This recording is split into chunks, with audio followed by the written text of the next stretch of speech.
આપણે જન્મ થયો, પશુઓની થયો, પક્ષીઓની થયો, બધીઓની ફરતા ફરતા પૂર્વજન્મના પુણ્યથી મનુષ્ય અવતાર મળ્યો છે.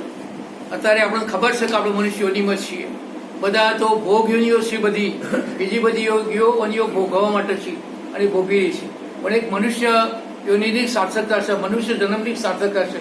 મનુષ્ય જન્મની અંદર પરમાત્મા જાણી શકાય છે. એટલે બધી ગુરુ રાજચંદ્ર એમ કીધું કે કોઈ હાજર મહાપુરુષ હોય અને જેને આત્માને જાણે હોય એના શરણમાં જઈ તું તન મન ધન મસ્તક અર્પણ કરી દેજે. ના સમજાવ તો મારી પાસે આજે હું સમજાવીશ.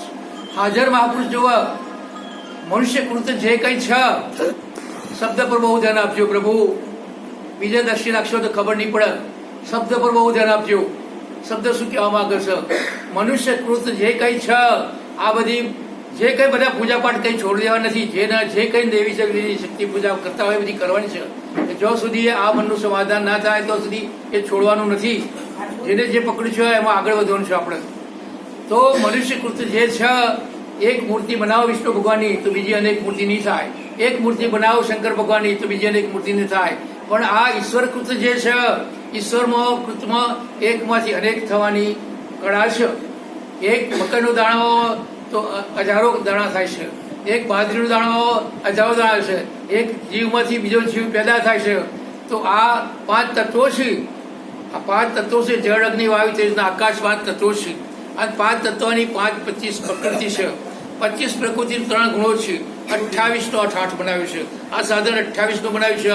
અને 52 અક્ષરો, 52 અક્ષરમાં ભૂલા પડ્યા છે આપણે. 52 અક્ષરની 4 પ્રકારની વાણી છે.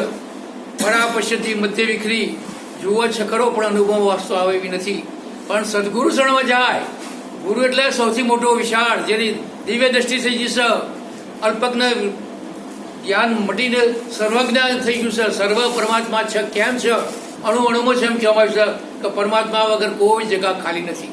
તો બધા હોય તો પછી અહીં ના હોય, આપણી પાસે હોય, આપણી અંદર હોય, પણ આપણે ઓળખી શકતા નથી. કેમ કે આપણી દેહાદ્યાસ વૃત્તિ થઈ જશે. આ એક ઘાટમાં ભૂલા પડે છે.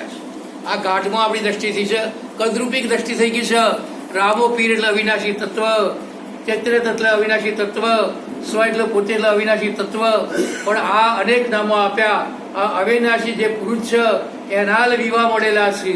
અને એના વિવાહની અંદર બધા દેવો પણ હાજર રહેલા છે. આ લગ્નની અંદર બધા હાજરી આપી છે. હવે આ કદરૂપ, આ જે કદવાળું આકારવાળું જે નામ છે એમાં ભૂલા પડે છે આપણે. પણ નેત્રમાંથી આંખની દ્રષ્ટિથી જોઈ લે બરાબર. યથાર્થ મેં જોયું, જાણ્યું અને અનુભવ્યું તારે વાત સાચી. આંખ જુએ છે પણ આંખનું જોયેલું બધું ખોટું છે. જયસિંહ બાબજી એમ કહેતા, આંખ તો ગોલક છે, સાધન છે, એ બતાવવા ખરું પણ જાણી ના શકે. એને જાણનારો જુદો છે. કાન સાંભળવા માટેનું સાધન છે, પણ કાનથી સંભળાય ખરું, શ્રવણ થાય, પણ અંદર જાણનારો કોઈ જુદો છે. આ જે જાણનારું તત્વ છે, જયસિંહ બાબજી અને આનંદી મહારાજ કહેતા, બ્રાહ્મણો ગયા એમના દ્વારે અને બ્રાહ્મણોને કહ્યું કે ભાઈ તમે કયો મંત્ર કરશો બોલ દો. તો જળ સ્વાહા, અગ્નિ સ્વાહા, વાયુ સ્વાહા, પાન અપાન બધા સ્વાહા કરી દીધું. બોલો કોણ વધ્યું? તો કે આ બોલનારો વધ્યો. અને અનુભૂતિ થઈ ગઈ. આ બોલે કોણ છે? બોલે બીજું નથી, છે પરમેશ્વર પોતે. અજ્ઞાનીને અવળોજીને પોતે. આ બોલનારો પુરુષ એક છે. પણ હવે દેહનું તાદાત્મ્ય થઈ ગયું છે. દેહ અને ચૈતન્ય તત્વોને અલગ કરી દેવામાં આવે પછી અલગ જેવું કશું નથી. આ એક જ્ઞાન માર્ગ છે, જેથી જળ જળ બતાવવામાં આવશે, ચેતન ચૈતન્ય. બેનું તાદાત્મ્ય છૂટી જાય તો નિર્ભય થઈ જાય. હું અજર મર અવિનાશી આત્મા છું. મારું જન્મ મરણ છે નહીં, કોઈ જન્મ મળતું નહીં. એટલે મહાપુરુષો કહે છે કે મરના મરના સબ કહે, મરના ના જણે કોઈ. એક વાર એસા મરો ફિર મરના ના હોય. તો કોણ મરી જાય? આ બધા મરી જાય તો કોણ મરી જાય છે? તો આ તો પદાર્થોમાં ફેરફાર થાય છે. 5 તત્વોનું પરિવર્તન થાય છે, બાકી અવિનાશી તત્વ મળતું નથી. જે આપણી વાસના રહી જાય એવો જન્મ થઈ જાય છે. પણ વાસનાનો જો ક્ષય થઈ જાય તો શું થાય? તો 5 વિષયો કીધા છે. શબ્દની પણ વાસના છે સાહેબ, સારું સારું સાંભળવાની, એમાંય પણ ભૂલો પડે છે. સત શબ્દની ખબર નથી અને અનેક શબ્દમાં ભૂલો પડી ગયું છે. એટલે ગુરુનો એક જ શબ્દ છે.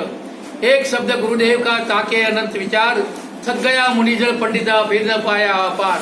આ શબ્દ લખવામાં આવે એવું નથી. અલગ લખ્યો ના જાય. અને લખવામાં આવે તો શું કહેવાય?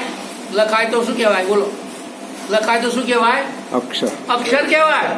લખાય એવું કહેવાય? અક્ષર કહેવાય. કીધું. અને આ તો અક્ષરનો ભેદ બોલવાનો છે. અક્ષર શું છે અને અક્ષર શું છે? અક્ષર અવિનાશી છે. અક્ષરનો નાશ નથી સદાય. અક્ષરમાં આપણે સદાય રહેવાના છીએ, નામમાં સદાય રહેવાના છીએ.